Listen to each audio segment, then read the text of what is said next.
The gavel slammed down with a crack that echoed through the Brooklyn courthouse like thunder, and I felt my entire body exhale a breath I'd been holding for 3 months. Across the mahogany table, Mark sat with his shoulders hunched, his expensive lawyer whispering something urgent in his ear, but I couldn't hear it over the roaring in my head.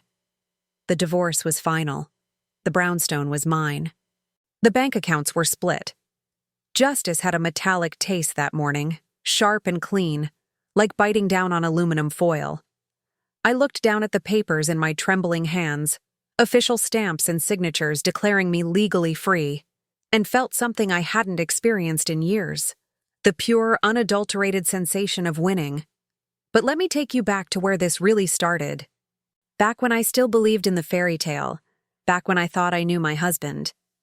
3 months earlier, I was standing in our kitchen in Brooklyn Heights, the morning sun streaming through the tall windows that overlooked the tree-lined street below. Our brownstone was a dream, the kind of place you see in magazines, with its original crown molding and hardwood floors that creaked with history.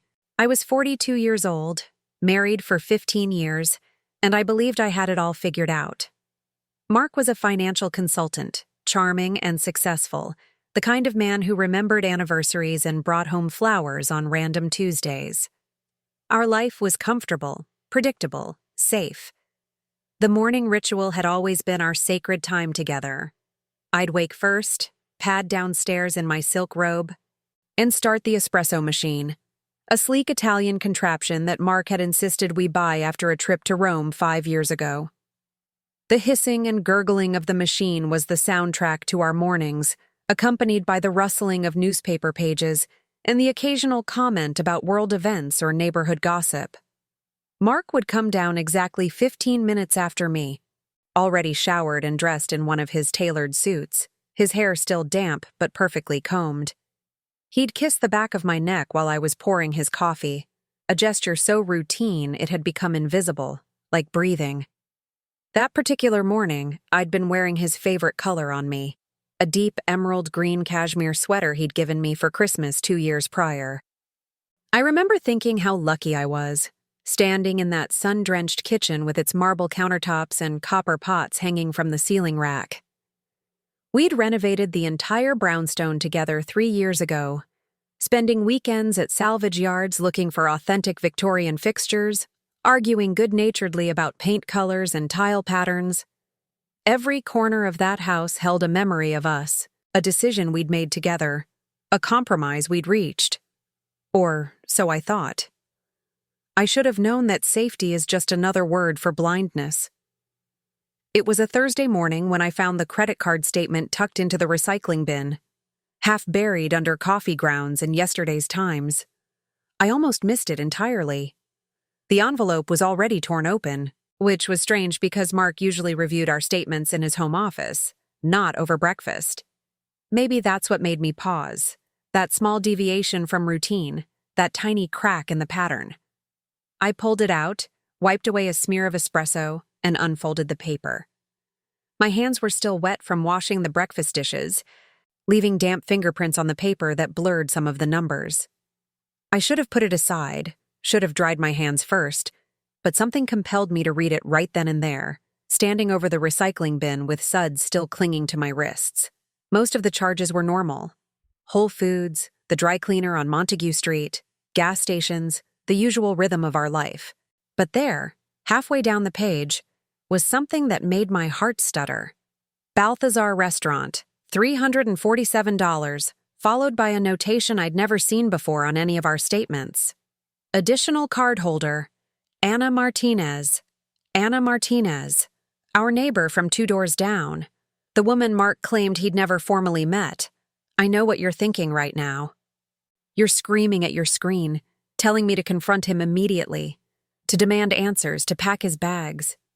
But here's the thing about discovering betrayal. It doesn't hit you like a hammer. It seeps in like cold water, filling your lungs one shallow breath at a time until you're drowning in your own living room, surrounded by the furniture you picked out together, the life you built together, wondering if any of it was ever real. I stood there for what felt like hours but was probably only minutes, studying that name. Anna Martinez, I'd seen her around the neighborhood, of course. She'd moved into the brownstone 2 doors down about 8 months ago, a striking woman in her mid-30s with dark hair always pulled back in a sleek ponytail, designer workout clothes that suggested either a trust fund or a very successful career. We'd exchanged polite nods, the kind of surface-level neighborly acknowledgement that happens in Brooklyn Heights, where everyone values their privacy but maintains a veneer of community. I tried to remember every interaction I'd had with her, however brief. There was the time she'd been struggling with grocery bags and her door key, and I'd offered to hold the bags while she unlocked it. She'd thanked me with a smile that didn't quite reach her eyes, a professional sort of gratitude that kept me at arm's length. Another time, I'd seen her jogging past our brownstone early on a Saturday morning, her ponytail swinging rhythmically, her body moving with the practiced ease of someone who took fitness seriously. Had Mark been watching her from our bedroom window? Had he already known her then? The thought made my stomach turn, but Mark had told me, explicitly, that he'd never actually spoken to her. Just 2 weeks ago, when I'd mentioned seeing her getting into a black BMW, he'd shrugged and said something about how he wouldn't recognize her if he passed her on the street. Those were his exact words. I remember because they'd struck me as odd at the time, unnecessarily specific, the kind of detail that liars add when they're trying too hard to sell a story. I'd laughed at his comment then, finding it amusing how different men and women were about noticing neighbors. I'd teased him about being oblivious, about how I could probably describe every person on our block while he couldn't pick them out of a lineup. He'd smiled and kissed my forehead, agreeing that I was far more observant than he was, more connected to the community. The memory felt poisonous now, toxic with implications I hadn't seen at the time. The metallic taste of shock was coating my tongue now, that copper penny flavor that comes right before you realize everything you thought you knew is about to shatter. I folded the statement carefully, my hands moving with a precision that surprised me, and slid it into my purse.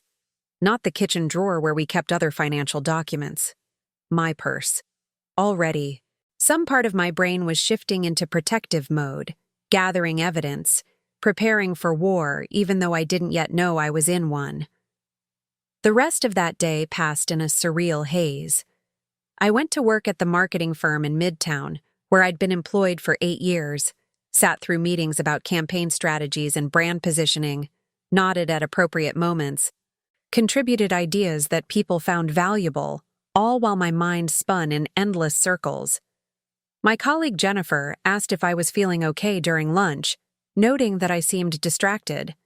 I blamed it on a headache, popped 2 Advil from my desk drawer, and returned to the performance of normalcy that was quickly becoming my entire existence.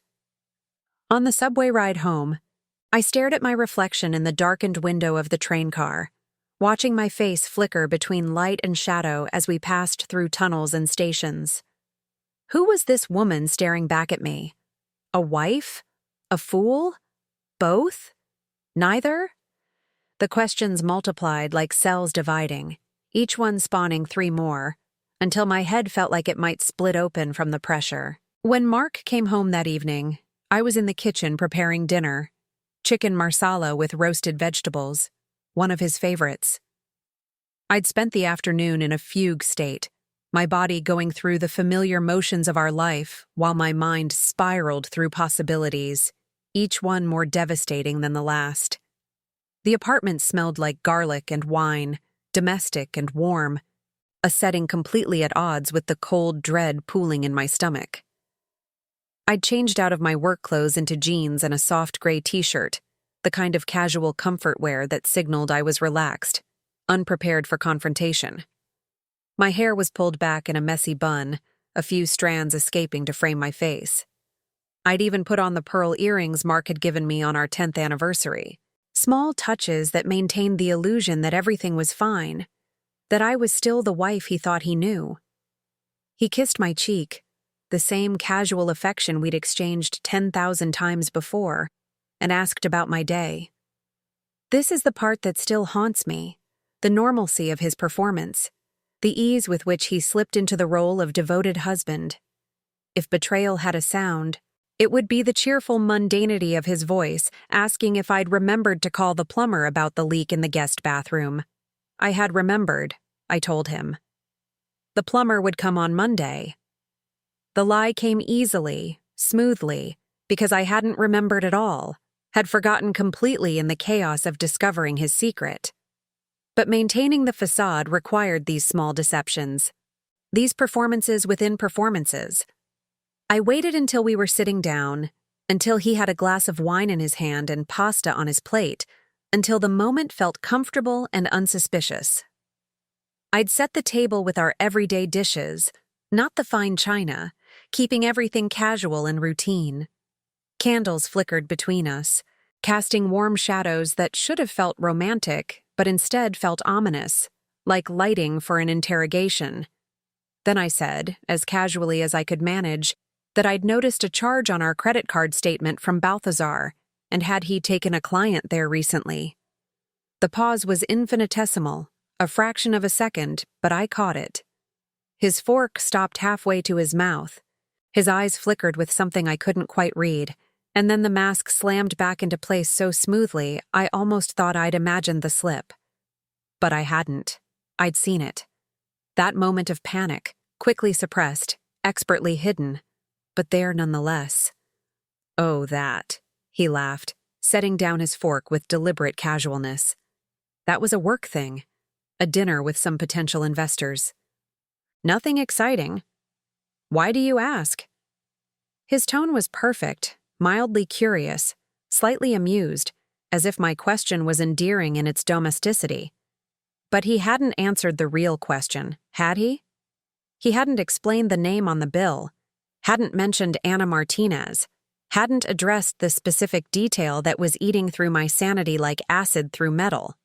I pressed, my voice still light, still playing the role of the trusting wife even though trust was already bleeding out somewhere between my ribs and my spine.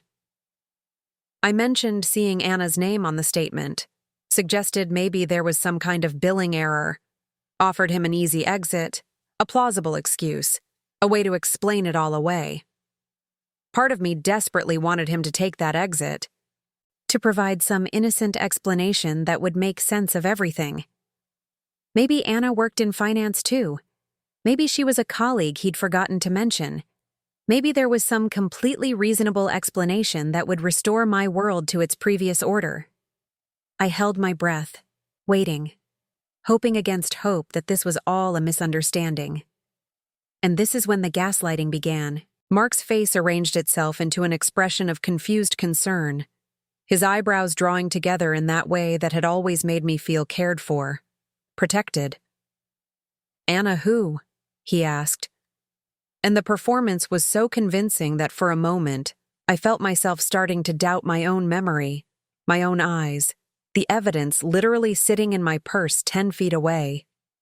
"Anna Martinez," I repeated, my voice harder now, less willing to accept the confusion act. "Our neighbor, 2 doors down. Her name was on the credit card statement as an additional cardholder." He laughed then, a sound that was meant to be reassuring but landed somewhere closer to condescending. "Honey, I think you're confused. I've never even spoken to that woman. I wouldn't know her if she walked through our front door right now. There must be some kind of mistake with the credit card company. You know how these things get mixed up sometimes." His delivery was flawless. If I hadn't seen that name with my own eyes, if I didn't have the physical evidence in my purse, I might have believed him. This was the man I'd trusted for 15 years. The man who'd held me through my father's funeral, who'd supported me through career setbacks, who'd been my partner in building this life. Why would he lie? What possible reason could he have to deceive me? But I saw it. I insisted, feeling the first tendrils of doubt creeping in despite the physical evidence in my possession. I saw her name on the statement. Mark reached across the table and took my hand, his thumb rubbing gentle circles on my palm, a gesture that had comforted me through 15 years of marriage, through my father's death and job losses and fertility struggles. His touch felt like poison now, but I didn't pull away. Pulling away would reveal that I wasn't convinced, that I was still suspicious, that the game was still on. "Lisa?" he said, his voice taking on that patient, slightly worried tone that suggested he was dealing with someone fragile, someone not quite rational. "I think you might be seeing things that aren't there. Have you been sleeping okay? You've seemed stressed lately. Maybe you should make an appointment with Dr. Chen, talk about whether the anxiety medication needs adjusting." And there it was. The subtle suggestion that I was crazy, that my perception of reality couldn't be trusted, that the problem wasn't his behavior, but my mental state. Gaslighting is an art form, and my husband was Picasso. He continued, his voice gentle and concerned, reminding me of the time last year when I'd been convinced I'd seen his car parked outside a bar when he'd told me he was working late, only to find out later that it had been an identical make and model belonging to someone else. He brought up my history of anxiety, my tendency to worry, my admitted struggle with obsessive thoughts during stressful periods. Each example chipped away at my certainty, made me question whether I was overreacting, whether I was seeing patterns that didn't exist. I'd been in therapy for anxiety for 3 years, ever since my father's death. I took medication. I'd worked hard to manage my tendency toward catastrophic thinking. Mark knew all of this, had supported me through it, had been understanding and patient with my struggles, and now he was weaponizing that vulnerability against me, using my mental health history to make me doubt what I'd seen with my own eyes. I withdrew my hand, something shifting deep in my chest, a tectonic plate sliding into a new position. I didn't argue further. I simply nodded, let him think he'd convinced me, and finished my dinner in silence while planning my next move. The food tasted like ash in my mouth. The wine that had seemed so appealing earlier now made my stomach turn. I pushed vegetables around my plate, took small bites when Mark was watching, played the role of the wife who'd been reassured, who'd accepted his explanation, who was perhaps a little embarrassed about her overreaction. Mark seemed relieved as dinner progressed, his body language relaxing, his conversation returning to normal topics. He talked about a potential new client, about how the financial markets were behaving, about whether we should finally take that trip to Portugal we'd been discussing. He reached across the table to pour me more wine, his smile warm and familiar, as if the previous tension had never existed. I smiled back and felt something inside me crystallize into diamond-hard resolve. That night, I couldn't sleep. I lay next to Mark in our king-sized bed, listening to his even breathing, watching the shadows from the streetlights play across the ceiling, and realized that I'd reached a fork in the road of my life. I could choose to believe him, to accept his explanation, to slip back into the comfortable numbness of trusting ignorance. Or I could trust my instincts, trust what I'd seen with my own eyes, and face whatever truth was hiding in the darkness between us. The bedroom was decorated in soft grays and whites, serene and calming, designed to be a sanctuary from the chaos of the city. We'd spent weeks choosing the perfect shade of paint, the right weight of curtains to block the morning light without making the room feel cave-like. The bed itself was a Danish modern piece we'd found at an estate sale in Park Slope, refinished and reupholstered to match our aesthetic. Everything in this room was a joint decision, a shared vision, a testament to our partnership. Or so I'd thought. Now, lying in the darkness, I wondered how many nights Mark had lain here beside me, thinking about her. How many times had he kissed me goodnight while wishing he was with Anna? How many mornings had he woken up in our bed, in our life, while secretly building another 1-2 doors down? Have you ever doubted your own sanity? Have you ever had someone you love look you in the eye and tell you that your reality isn't real? It's a special kind of torture, that particular brand of psychological warfare. It makes you question everything, including your own mind, your own worth, your own right to feel what you're feeling. But here's what saved me. I'd taken a photo of that credit card statement before dinner, uploaded it to a private cloud account Mark didn't know existed. The evidence was real. The name was real. And somewhere in the dark reaches of that night, I made a decision that would change everything. I was going to find out the truth, no matter what it cost me. I slipped out of bed around 3 in the morning, moving carefully so as not to wake Mark. The hardwood floors were cold against my bare feet as I padded downstairs to the kitchen. I made myself a cup of chamomile tea, more for the ritual than any belief it would calm me, and sat at the kitchen table with my phone, staring at the photo of that credit card statement. In the quiet of the night, with only the hum of the refrigerator and the distant sound of a car passing on the street, I allowed myself to really look at it. Additional cardholder, Anna Martinez. There it was, in black and white. Impossible to deny or explain away. This wasn't a billing error. You don't accidentally add someone to your credit card. This was intentional, deliberate, a decision that required paperwork and authorization. This was a choice Mark had made. The next morning, I called my best friend Sarah during my lunch break from the marketing firm where I worked. Sarah lived in Manhattan, worked in tech, and had a particular set of skills that suddenly seemed very useful. We met at a coffee shop in the West Village, far enough from Brooklyn Heights that I wouldn't run into anyone from our neighborhood. Sarah was already waiting when I arrived, sitting at a corner table with 2 lattes and an expression of concern. She'd known something was wrong from the tone of my text, the urgent, "I need to talk to you," that had brought her out of her office in the middle of a workday. Sarah and I had been friends since college, had been through breakups and makeups, career changes and family crises. She knew me better than almost anyone. When I showed her the statement, her reaction was immediate and visceral. Her perfectly manicured hand flew to her mouth, her eyes went wide, and she said the words I'd been too afraid to think. "He's having an affair." "I don't know that for sure," I protested weakly, but even I could hear the doubt in my voice. Sarah leaned across the small table, her voice low and urgent. "Lisa, honey, listen to me. Men don't add women to their credit cards unless they're sleeping with them. Period. End of story. This isn't some billing error.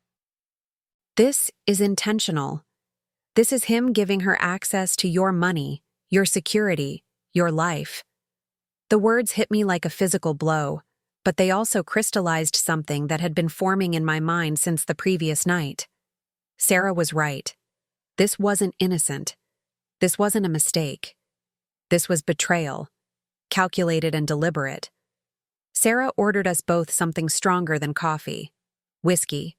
Neat, even though it was only 2 in the afternoon. The bartender raised an eyebrow but didn't comment. This was New York. People dealt with their crises in their own ways. "Tell me everything," Sarah said. "Every detail, every strange moment, every time something felt off. Don't leave anything out." So I did. I told her about Mark's comment about not recognizing Anna. I told her about how he'd been working late more often over the past few months, about the new cologne he'd started wearing, about how he'd been more distant in bed, present physically but absent emotionally. I told her about the weekend business conferences that seemed to multiply, the client dinners that ran late, the unexplained charges on our credit cards that I'd dismissed as work-related expenses. As I talked, Sarah took notes on her phone, creating a timeline, cataloging evidence. This is what I loved about her. She didn't wallow in emotion. She solved problems. She took action. "So what do?" I asked, hating the weakness in my voice. Sarah's eyes hardened with a determination I'd seen before. "Usually directed at tech problems or difficult clients. We investigate. We gather evidence. We find out exactly what your bastard husband has been up to. And then we make him pay." She pulled out her laptop, opened several browser tabs, and began walking me through the plan. First, we'd check Mark's digital footprint, social media, emails if we could access them, location data if his phone was linked to any family sharing accounts. Then we'd do old-fashioned surveillance, the kind of detective work that felt both thrilling and terrifying. Over the next week, Sarah and I became amateur detectives, piecing together the puzzle of Mark's secret life. She set up hidden tracking on his phone using an app that piggybacked on his iCloud account. I started going through his things when he was at work. carefully, methodically, putting everything back exactly as I found it. I checked coat pockets, briefcases, the glove compartment of his car. I reviewed our credit card statements going back 6 months, highlighting anything unusual, any pattern that might emerge. The investigation became my obsession. I'd wake up at dawn, unable to sleep, and review my notes from the previous day. I created spreadsheets tracking Mark's movements, comparing his stated schedule with his actual locations according to the GPS data. I took photographs of everything I found: receipts, unfamiliar business cards, a matchbook from a hotel in the Hamptons that Mark had never mentioned staying at. I became intimate with the pattern of deception. Tuesday lunches that ran long, Thursday evenings when he'd text to say he'd be home late, weekends when he'd suddenly remember an urgent client meeting. The lies had a rhythm, a predictability that became obvious once I knew to look for it. What I found made my blood run cold. The charges to Balthazar weren't isolated. There were dinners at Le Bernardin, drinks at the Carlyle, weekend trips to boutique hotels in the Hamptons that Mark had told me were business conferences. Every charge over $100 I cross-referenced with his work calendar, with the stories he'd told me about where he'd been and what he'd done. The lies multiplied like cancer cells, spreading backward through our marriage, making me question every business trip, every late night at the office, every time he'd come home smelling like expensive perfume and blamed it on a colleague's overzealous hug. I found receipts for jewelry I'd never received, flowers that had never appeared in our home, hotel rooms charged to his personal card. Each discovery was a knife wound, sharp and precise, bleeding me out one piece of evidence at a time. But the real breakthrough came from Sarah's tech wizardry. The tracking app revealed that Mark made regular stops at a gym in Dumbo, a trendy fitness center called Elite Performance that cost $300 a month for membership. I'd never known him to go to a gym. Mark's idea of exercise was walking to the subway. Yet, according to the GPS data, he went to this gym 3 times a week, always during his lunch hour, always for exactly 90 minutes. Sarah pulled up the gym's website, showing me photos of the sleek, modern facility with floor-to-ceiling windows, high-end equipment, and a juice bar that probably charged $15 for a smoothie. "This isn't about fitness," she said grimly. "This is about meeting someone without raising suspicion. A gym membership is the perfect cover. It's healthy, it's positive, it explains why he's gone for extended periods and comes back sweaty." "I think I know where to find them together," Sarah said, her voice grim as she showed me the pattern on her laptop screen. "He's at that gym right now, actually. Has been for the last 45 minutes. The decision took less than a second. I grabbed my coat, told my boss I had a family emergency, and 20 minutes later, Sarah and I were standing across the street from Elite Performance, watching the entrance through the floor-to-ceiling windows. The neighborhood was industrial chic, all converted warehouses and artisanal coffee shops, populated by tech workers and artists who'd been priced out of Manhattan. Sarah bought us both coffees from a place next door, giving us cover for loitering.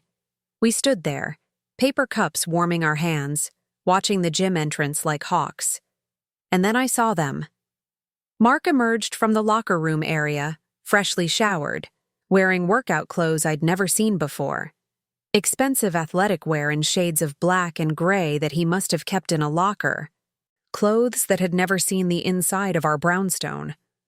And beside him, her hand casually resting on his arm, laughing at something he'd said, was Anna Martinez. They walked to the smoothie bar together, completely comfortable, completely intimate. The body language of two people who knew each other very, very well. I watched as Mark paid for both their drinks with the credit card she was listed on. I watched as Anna stood on her toes to kiss his cheek, her hand lingering on his shoulder.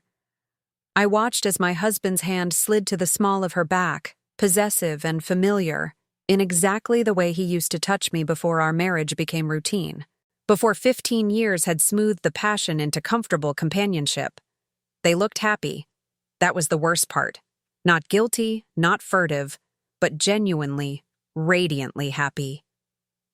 Mark was laughing in a way I hadn't seen in months, his whole face lit up, his body language open and relaxed.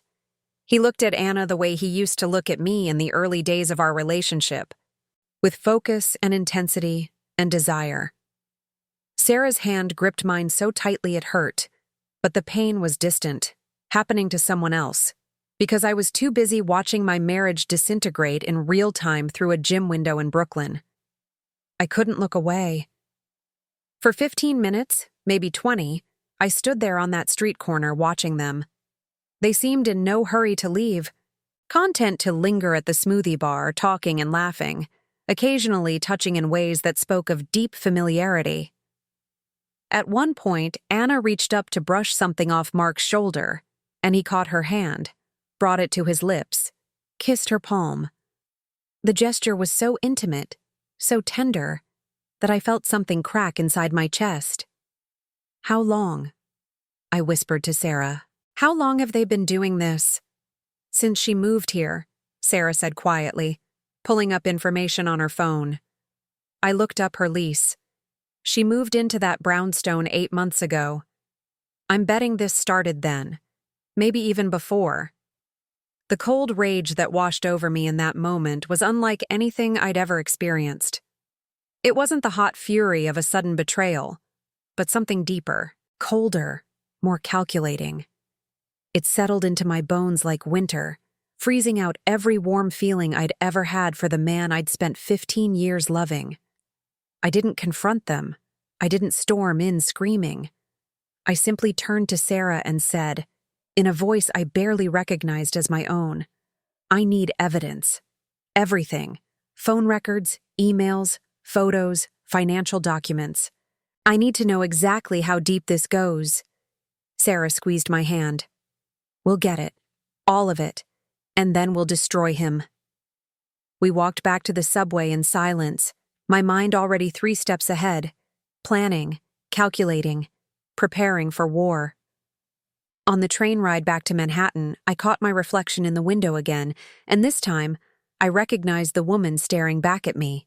Not a victim, not a fool, a warrior, armed with knowledge, preparing for battle. Over the next 3 weeks, I became someone I didn't recognize. By day, I was the same Lisa I'd always been, going to work, making dinner, sleeping beside my husband, pretending everything was normal. But by night, once Mark fell asleep, I transformed into something else entirely.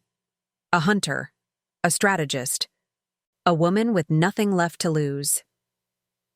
Sarah helped me access Mark's email through a forgotten password recovery option that used my phone number as backup verification. What we found in his inbox was devastating in its intimacy. Messages to Anna that spanned back 8 months, exactly as long as she'd lived in the neighborhood. Messages that revealed he'd helped her find the brownstone, had recommended his realtor, had been involved in her move to Brooklyn Heights from the very beginning. This wasn't a random affair. This was premeditated, planned, a relationship he'd cultivated with the same careful attention he'd once given to our marriage. The first email was dated March 15th, 8 months and 3 days ago. Subject line, "Welcome to the neighborhood." My hands shook as I read it. Sarah sitting beside me on her couch, her laptop balanced between us, both of us huddled over the screen like conspirators. "Anna, I can't stop thinking about our conversation at the open house last week.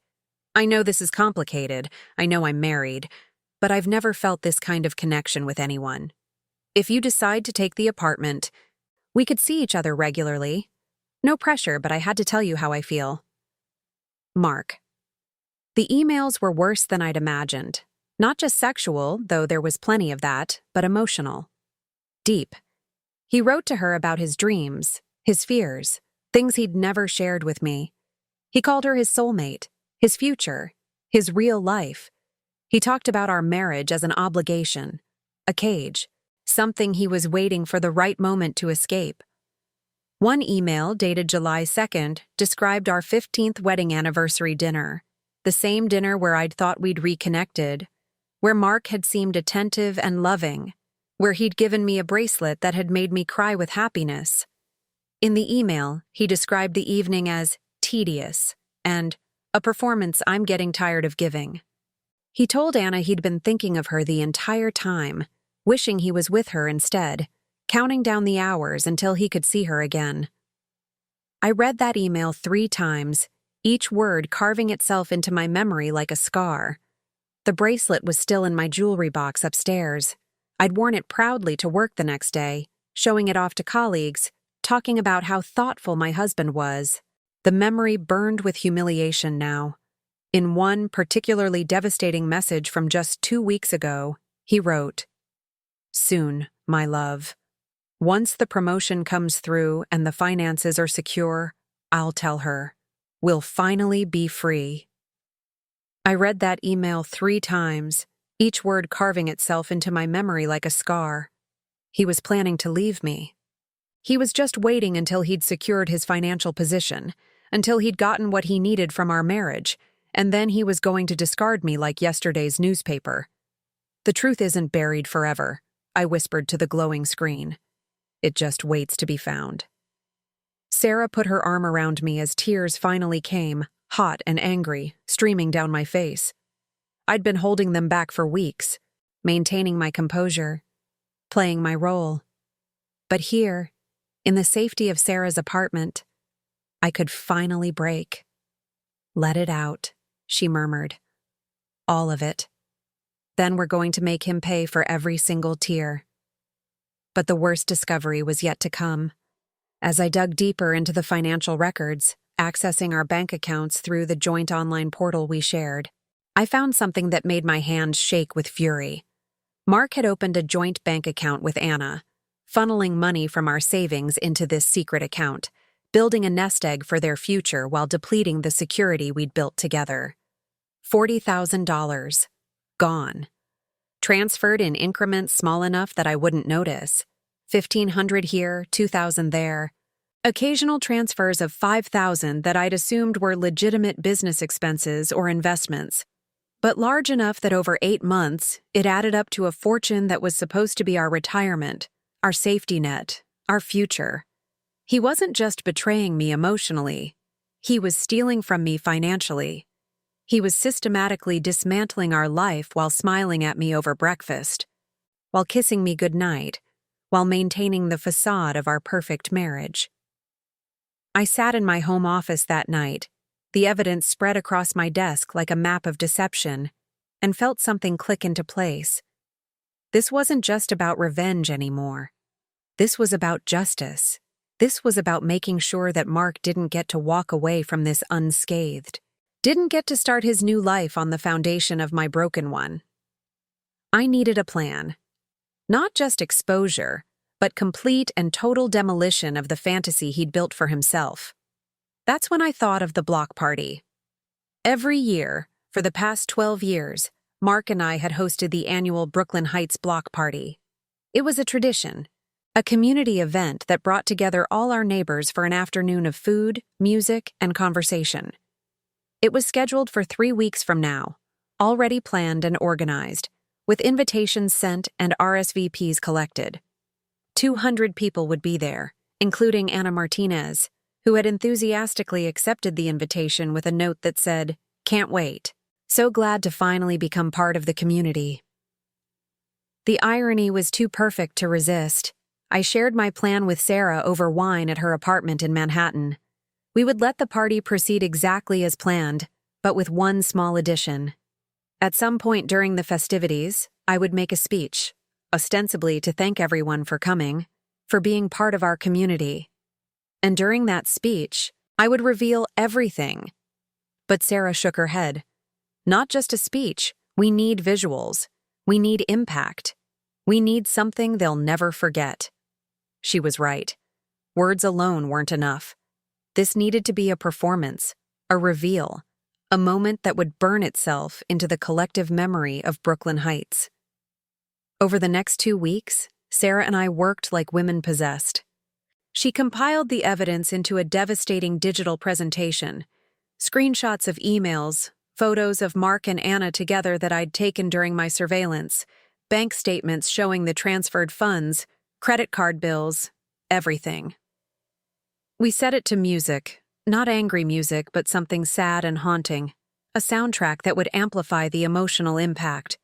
We created a timeline, showed the evolution of the affair, turned it into something that would play on the big screen we'd rented for the party, the screen that was supposed to show a slideshow of neighborhood photos. Sarah spent hours perfecting the presentation, timing each slide for maximum impact, ensuring the emails were large enough to read from anywhere in the crowd, highlighting the most damaging passages in red. She added timestamps, locations from GPS data, created a comprehensive map of deception that would be impossible to deny or explain away. The psychological toll of maintaining my facade during this time was immense. Every morning, I woke up next to a man I now knew was counting the days until he could leave me. Every evening, I smiled and asked about his day, knowing he'd spent his lunch hour with his mistress. Every night, I lay awake in the dark, planning his destruction while he slept peacefully beside me, oblivious to the storm gathering around him. I became an actress in my own life, performing the role of the trusting wife with Oscar-worthy commitment.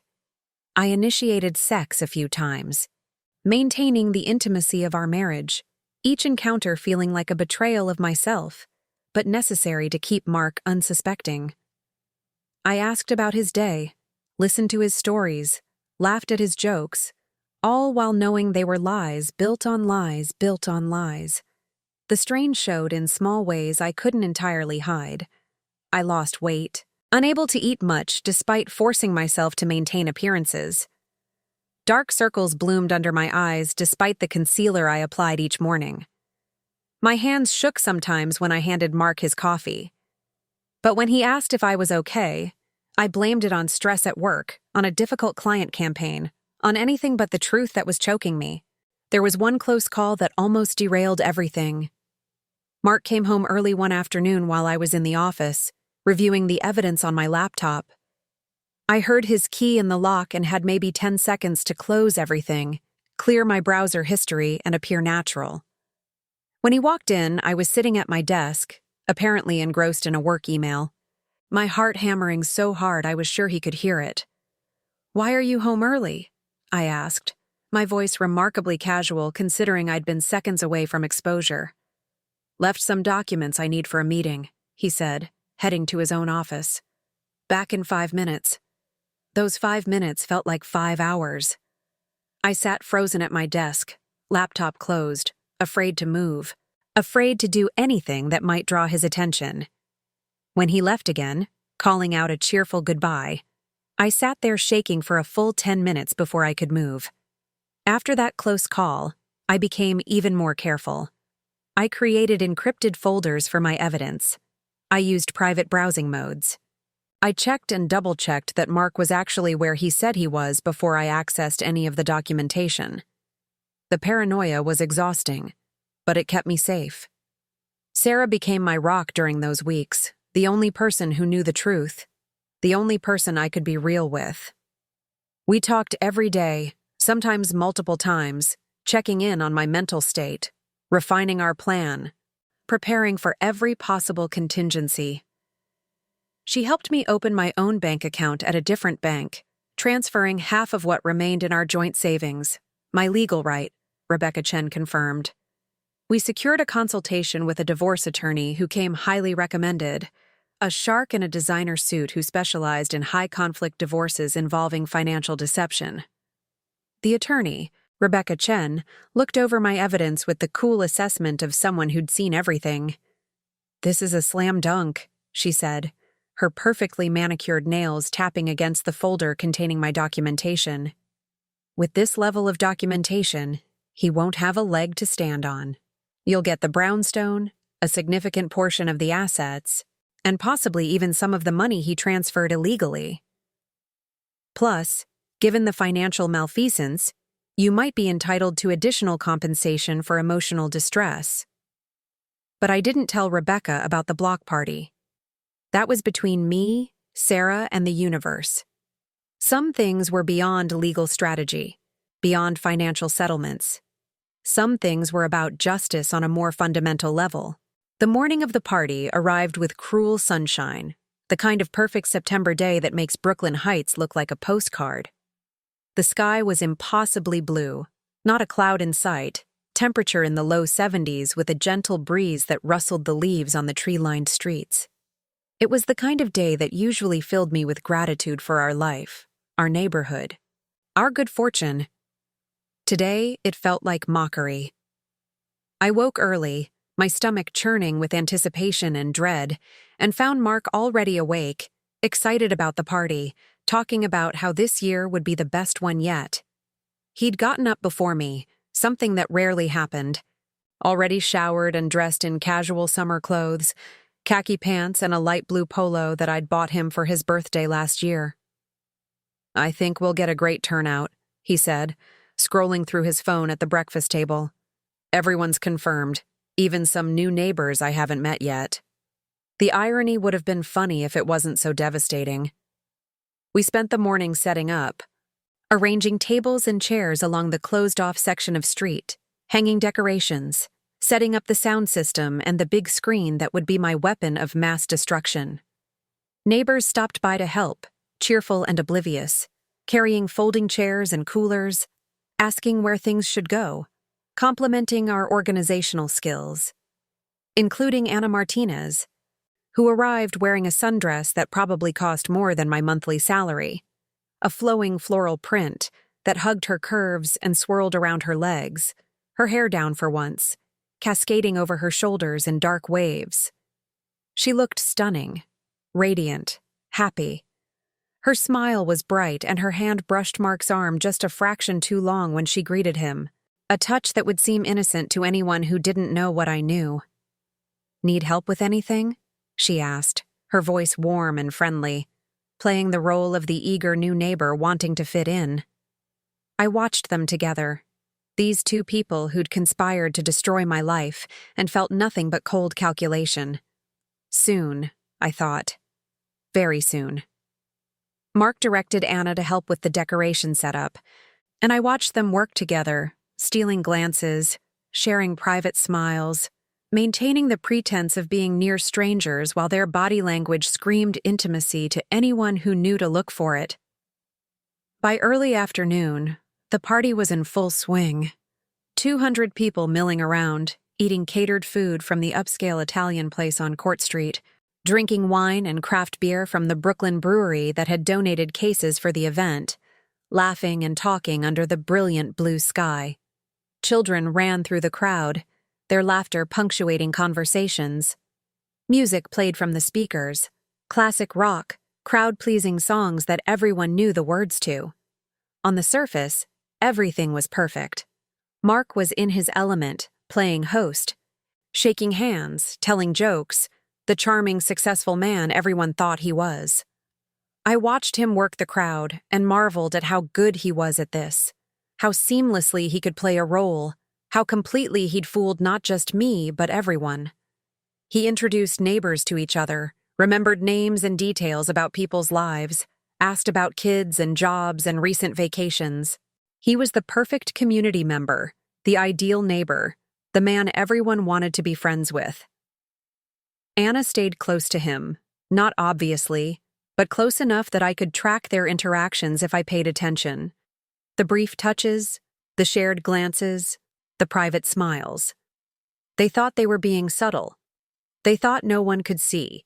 They had no idea they were about to become the most spectacular public disaster Brooklyn Heights had ever witnessed. I made my rounds too, playing my part as co-host, thanking people for coming, accepting compliments on the party setup, discussing the neighborhood association business with our treasurer.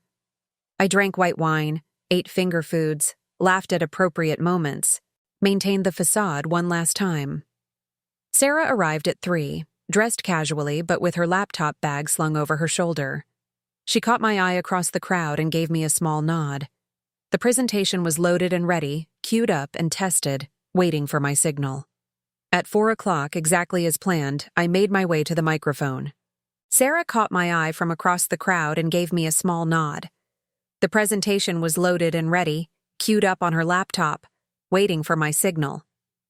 I tapped the microphone and the crowd gradually quieted, turning to face me with friendly, expectant faces. Conversations died down, children were shushed, people moved closer to hear better. Mark stood near the front, smiling at me, proud of his wife who was about to make another charming speech about community and gratitude. I smiled back at him, and something in my expression must have registered because his smile faltered slightly, confusion flickering across his face. For just a moment, he looked uncertain, like an animal sensing danger but not yet able to identify the threat. "Thank you all so much for coming," I began, my voice steady and clear, amplified by the professional sound system we'd rented.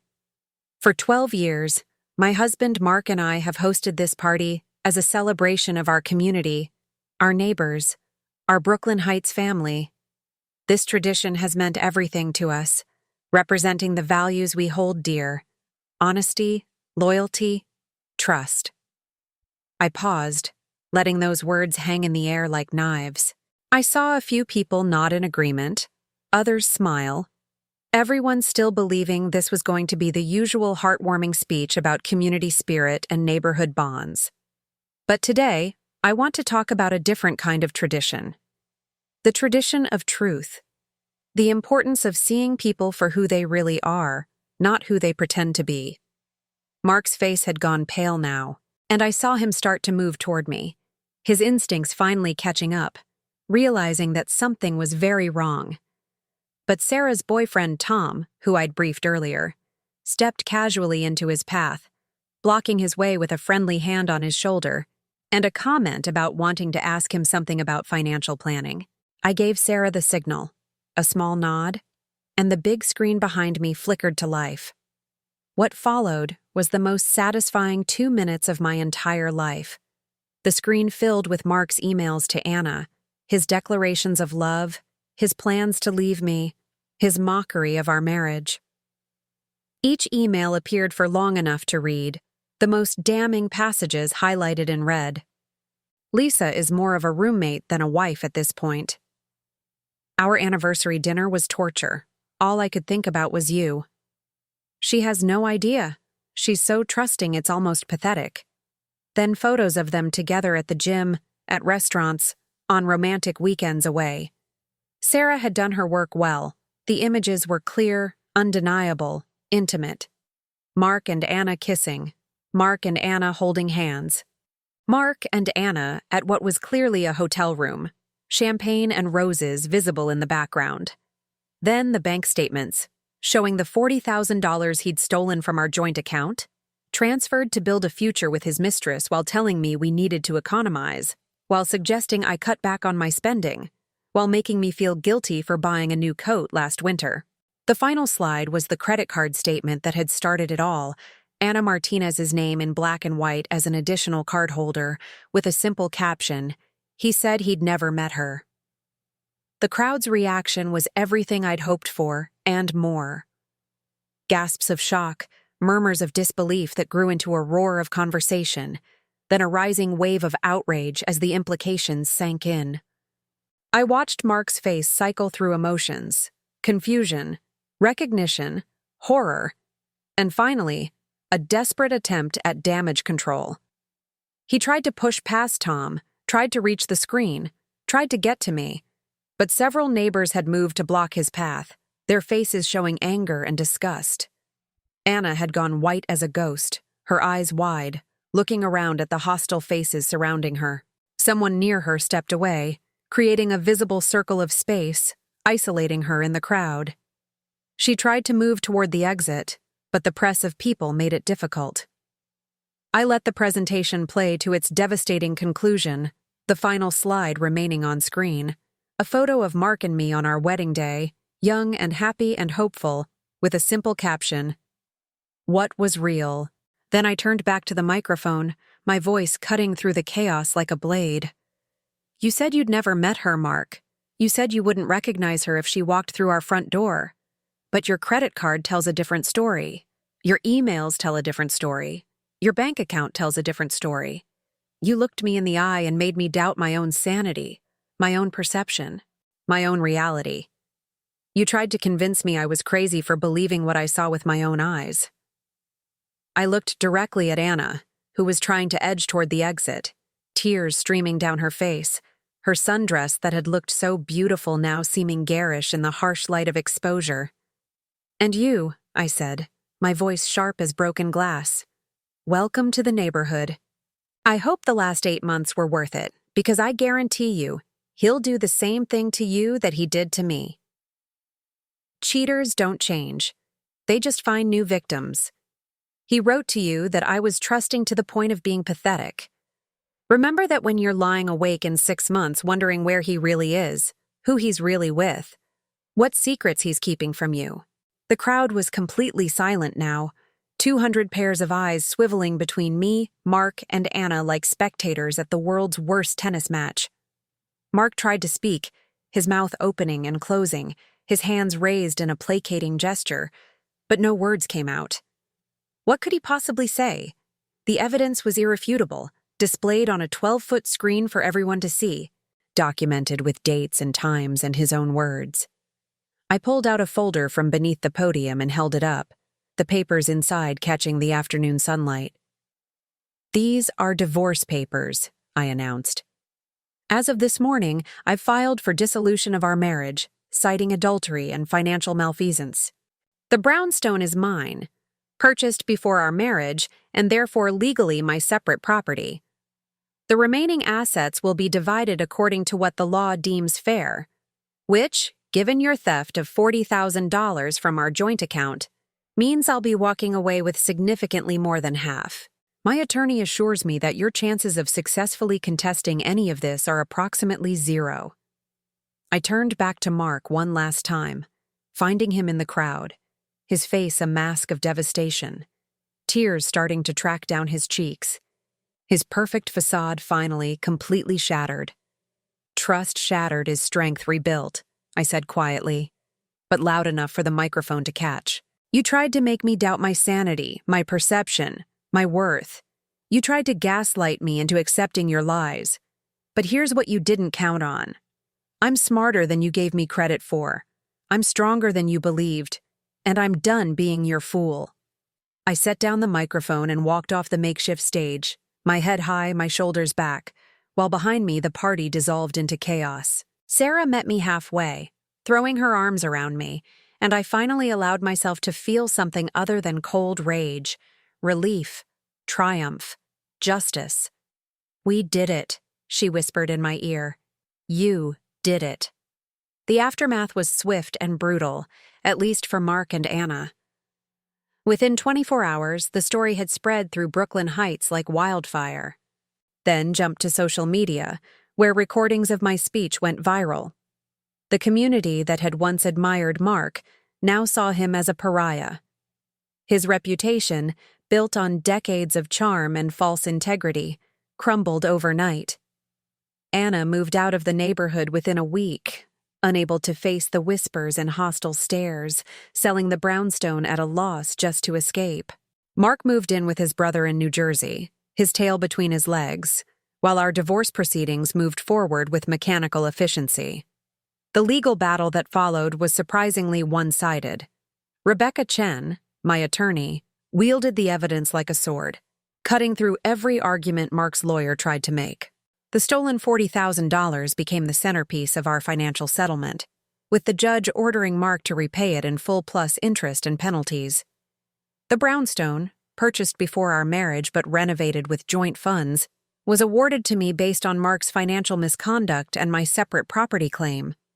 His attempt to claim spousal support was laughed out of court, the judge actually chuckling as she denied the motion. I watched Mark's world collapse with a sense of detached satisfaction. His employer, a conservative financial firm that prided itself on ethics and integrity, quietly asked for his resignation after the scandal became public, unwilling to have someone associated with theft and deception representing their brand. His friends, the ones who'd always taken his side in minor disputes, slowly distanced themselves when they realized the depth of his deception.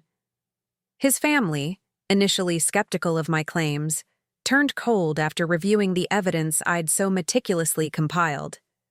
But the most satisfying moment came 6 weeks after the block party, when Mark showed up at the brownstone. ostensibly to collect the last of his belongings, but really to beg. He stood in the foyer where we'd kissed on our wedding night, where we'd carried in groceries and welcomed guests and lived what I'd thought was a real life, and he actually cried. "I made a mistake," he said, his voice breaking, tears streaming down his face. I was confused, going through something. I don't know what happened to me. But I love you, Lisa. I've always loved you. That thing with Anna, it was just, I don't know what it was. A midlife crisis, temporary insanity. But you're my wife. You're my real life. Can't we find a way to fix this? I looked at this man I'd spent 15 years with, this person I'd trusted with my heart, my home, my future, and felt absolutely nothing. The love I'd once felt for him had died the moment I saw Anna's name on that credit card bill, and everything that followed had just been the funeral. "You don't love me," I said calmly, my voice steady and emotionless. "You love the idea of me, the convenience of me, the financial security I represented. But that's over now. Sign the papers, take your things, and leave." He tried again, reaching for my hand, his fingers trembling, his eyes desperate. "Please, Lisa, I'm begging you. Give me another chance. I'll do anything. Therapy, counseling, whatever you want. I'll prove to you that I can change." "You said you'd never met her," I reminded him, my voice steady. "You looked me in the eye and told me I was crazy for thinking otherwise. You tried to make me doubt my own sanity, my own worth, my own reality. That kind of betrayal doesn't heal, Mark. It scars over, and I'm done carrying your damage." I walked to the door and opened it, a clear invitation for him to leave, cool autumn air rushing in, carrying the smell of fallen leaves and change. "Goodbye, Mark. I hope Anna was worth it. Though somehow, I doubt you'll last 6 months once the excitement of the affair wears off, and she realizes you're just as capable of lying to her as you were to me." He stood there for another moment, shoulders shaking with sobs, looking like a man who'd lost everything and was only now realizing what that meant. Then he picked up the box of his remaining belongings and walked out of my life. He left without another word, and I closed the door behind him with a sense of finality that felt like freedom. The click of the latch echoing through the empty foyer like the closing of a chapter. 3 months later, I stood in that courthouse, listening to the judge declare our marriage legally dissolved, and felt the last chains fall away. The brownstone was mine, renovated and redecorated to erase every trace of Mark's presence. New paint colors, new furniture, new art on the walls that reflected my taste alone. The financial settlement was generous, more than fair given his theft and deception, enough to ensure my security for years to come. My career, which had taken a back seat to supporting his, was suddenly flourishing as I poured my energy into work, instead of a failing marriage, earning a promotion to senior director within 2 months of the divorce filing. My friendships, especially with Sarah, had deepened through the crisis, revealing who my real family was. I started therapy, working through the trauma of gaslighting and betrayal, learning to trust my instincts again, to value my own perception of reality. My therapist, Dr. Morrison, specialized in recovering from narcissistic abuse. She helped me understand that what Mark had done wasn't just infidelity. It was psychological warfare designed to make me question my own mind. I joined a support group for women who'd experienced infidelity and found a community of survivors who understood the particular pain of having your reality questioned by someone who claimed to love you. We met every Tuesday evening in a community center in Park Slope, 8 women ranging in age from 25 to 63, all of us rebuilding our lives from the rubble of broken marriages. But more than any of that, I found myself. The real Lisa. Not the accommodating wife who'd spent 15 years making herself smaller to fit into Mark's vision of what a marriage should be. I discovered I liked living alone, making decisions without consultation, decorating the brownstone exactly how I wanted it. I rediscovered passions I'd abandoned during my marriage, painting, which I'd given up because Mark found it messy, hiking, which he'd dismissed as boring, writing, which he'd never understood. I converted Mark's old office into an art studio, filling it with canvases and paints and the creative chaos he would have hated. 6 months after the divorce was finalized, I was sitting in a cafe in Park Slope, working on a personal essay about my experience for an online magazine that published survivor stories, when I saw Anna Martinez walk in with a man who wasn't Mark. They were arguing, their voices low but intense, and she looked tired, older than her years, the shine of excitement long gone from her eyes. She didn't see me, but I watched her for a moment, this woman who'd helped destroy my marriage, and felt nothing but pity. Mark had left her too, of course. 3 months into their relationship, exactly as I'd predicted, once the thrill of the affair wore off and reality set in, the reality that he was broke, unemployed, and living with his brother. I'd heard through the neighborhood gossip network that he was already seeing someone new, a woman he'd met at a coffee shop, already repeating the same patterns because patterns always do when people refuse to change. But that wasn't my problem anymore. That wasn't my life. I had built something new from the ashes of betrayal, something stronger and more authentic than what I'd lost. Now, let me share something important that I learned through this experience, something that might help you if you're going through something similar. Gaslighting is one of the most insidious forms of psychological abuse because it attacks your ability to trust yourself. When someone you love tells you that your reality isn't real, that your feelings aren't valid, that your perception is flawed, it creates a kind of cognitive dissonance that can be paralyzing. The signs I missed early on were textbook. Mark's increasing dismissiveness of my concerns, his tendency to make me feel crazy for asking reasonable questions, his habit of rewriting history to make himself look better and me look unstable. He isolated me emotionally, making me doubt whether my friends and family would believe me if I told them what was happening. He controlled the narrative of our marriage, presenting us as the perfect couple while systematically undermining my confidence in private. If you're experiencing something similar, trust your instincts. If something feels wrong, it probably is. Document everything. Keep records. Take screenshots. Upload them to secure cloud storage that your partner doesn't have access to. Tell trusted friends what's happening. Don't let anyone make you doubt your own perception of reality. Your feelings are valid. Your experience is real. And you deserve better than someone who tries to make you question your sanity, to hide their own wrongdoing. Financial abuse, like what Mark did by transferring our joint savings without my knowledge, is another form of control that often accompanies infidelity. It's not just about the money, it's about power, about creating dependency, about making it harder for you to leave.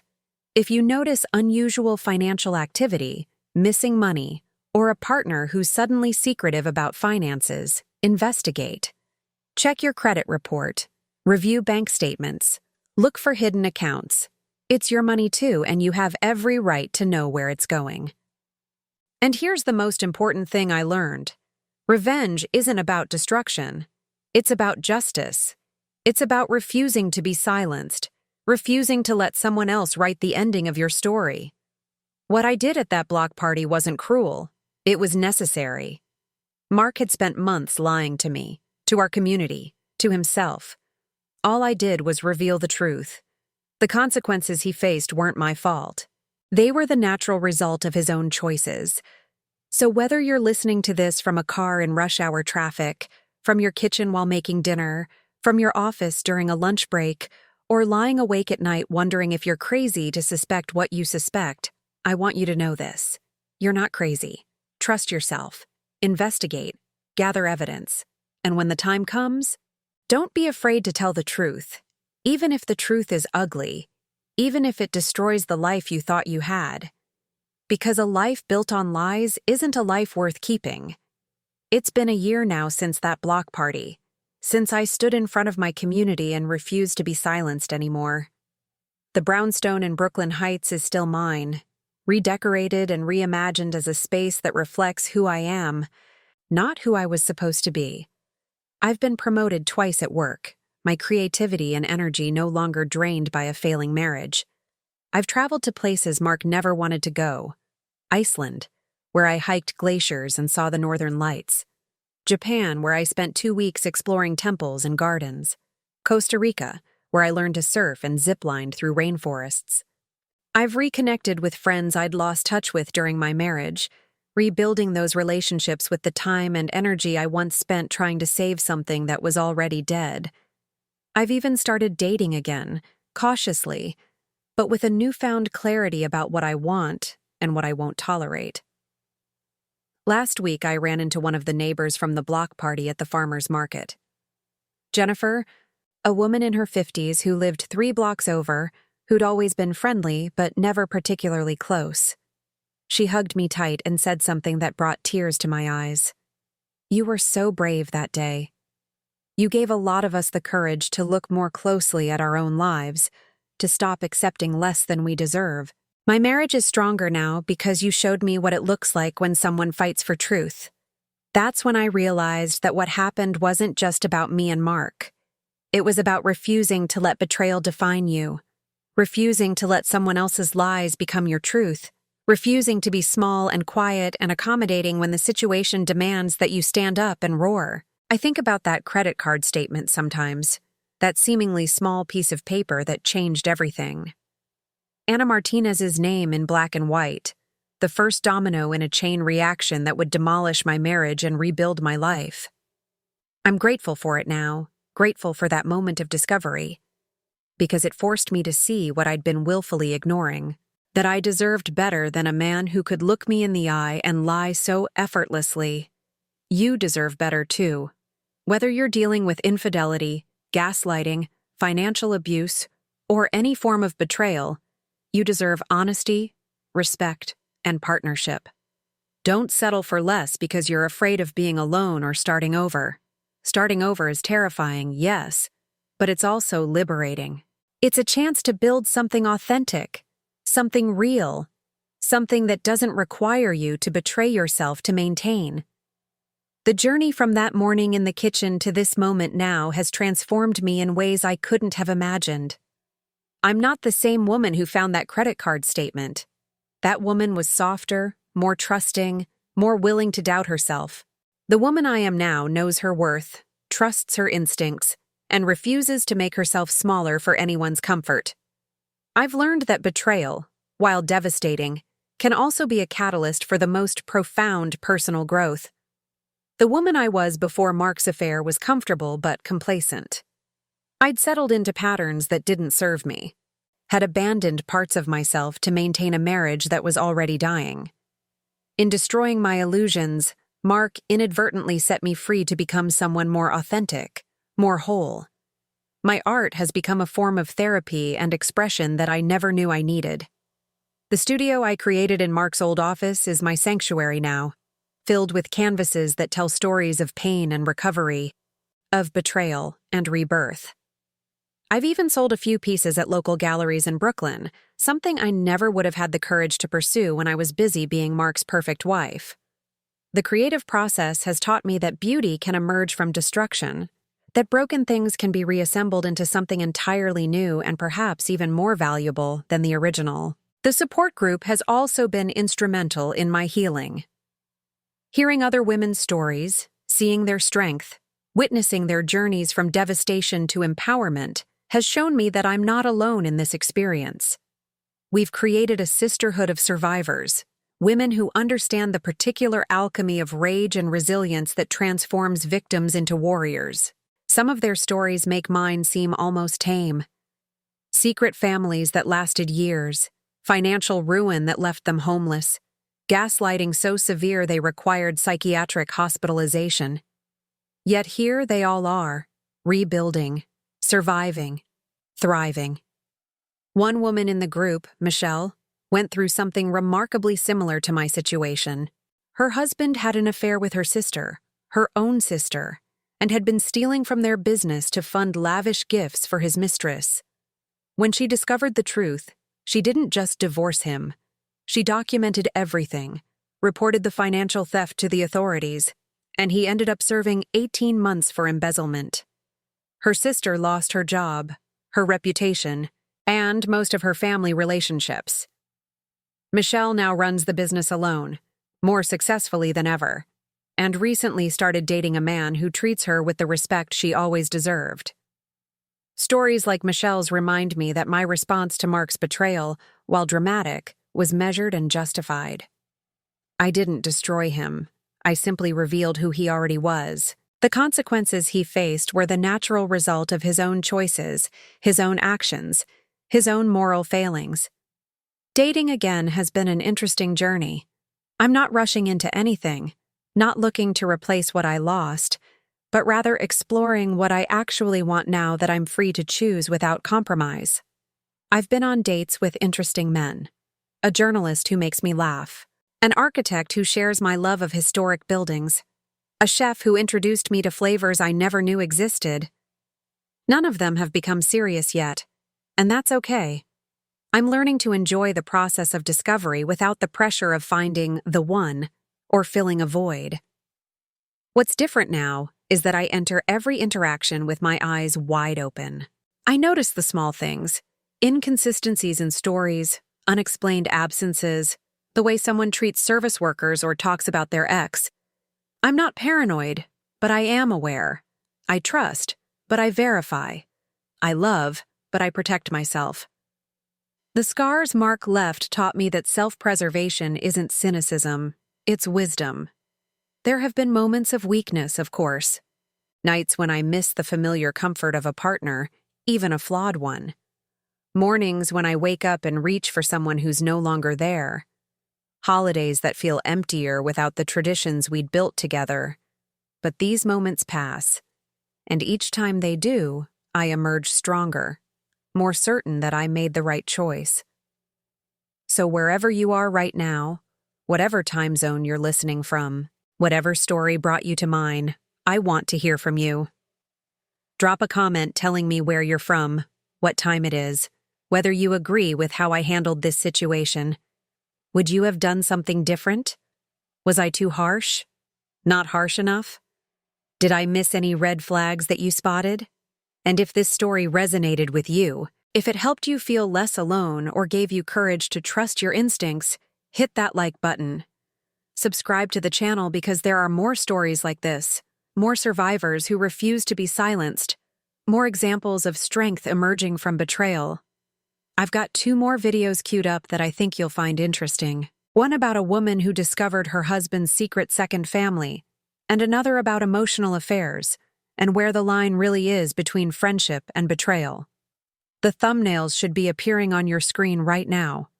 But most importantly, take care of your heart, protect it fiercely, trust it deeply, and never, ever let anyone make you doubt your own reality. Until the next story, take care of your heart. This is Lisa, signing off from Brooklyn Heights, where the brownstone is mine, the future is bright, and the truth, as always, sets you free.